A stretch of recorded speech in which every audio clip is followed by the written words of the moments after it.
I'm John Chambers. I'm the Membership Engagement Coordinator here at NUS. And I'm Meg Evans. I'm the Policy and Democracy Coordinator.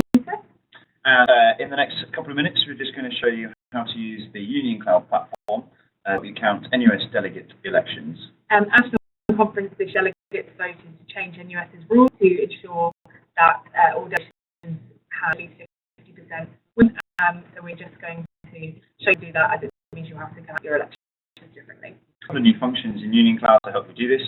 So we're going to run through it now, and we're going to share our desktop with you. Okay.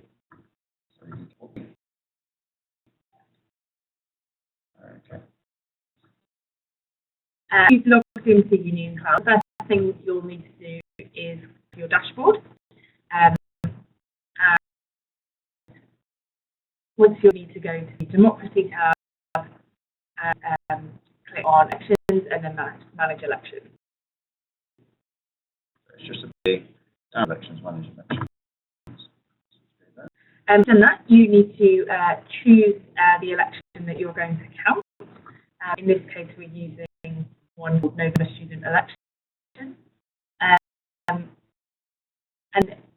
once you'll need to make 2 copies of it. So make sure you copy it twice, and you'll also need to rename the copy. So you just select the one you want, November elections, which is this one here, and go across to the copy function, which is the 2, and you copy it. And then once you're copied, you'll need to rename them. For this one, we're changing the name to the Student Elections Women and November Student Elections Red. We've already done that, but if I wanted to rename the copy that we've just done, I'd select on Edit Edition, and that will be edition for me, and I can just rename it here. So it's already been saved, just re-add women in, and then save and continue down there.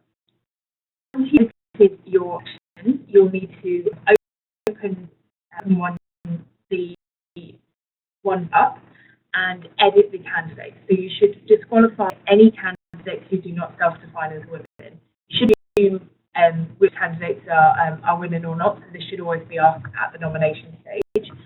But once you've disqualified your candidate, you should then change the standings. So you'll need to change the amount of positions available.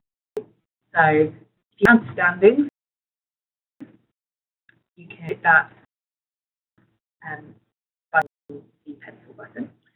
In this election, there are 10 seats available, and 5 of those have to be reserved for self-defining women. So reduce the number of seats from 10 down to 5. Done. Scroll bottom.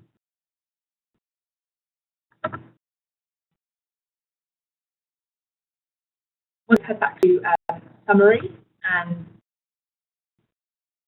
you'll get a thought of what changes you've made. So as you can see, you've moved some of the candidates, and the number of seats you're electing is now 5. If you click on this page, and in order to recalculate the election with reserved places, you'll need to click on the recount button.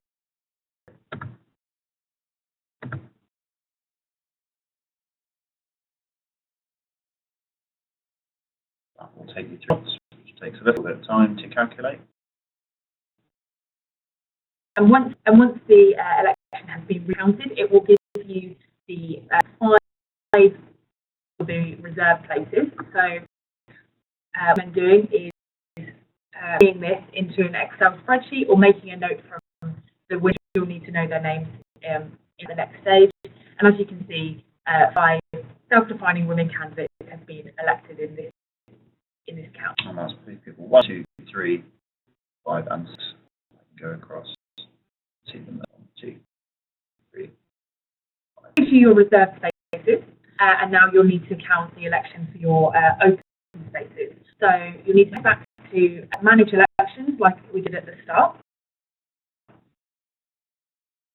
And once you did, some take a bit of time.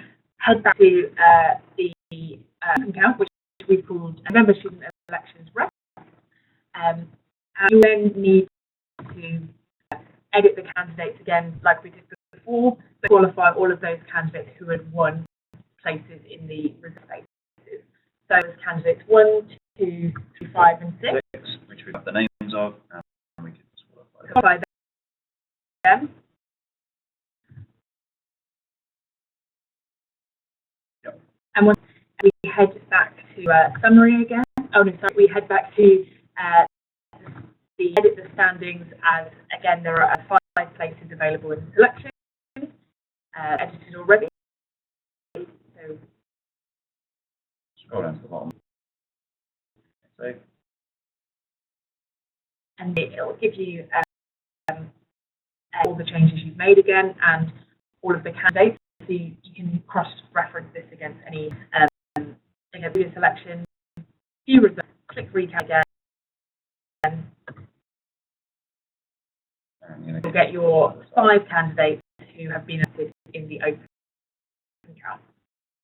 There are 5 candidates that have been elected. So once I've noted those names down and add them to the 5 that we've elected from the women's election. And that will give you your total NUS delegation. So it's quite simple to follow, but if you have any issues or have any questions, please don't hesitate to get in touch. If you email elections@nus.org.uk, we should be able to help out. Yep.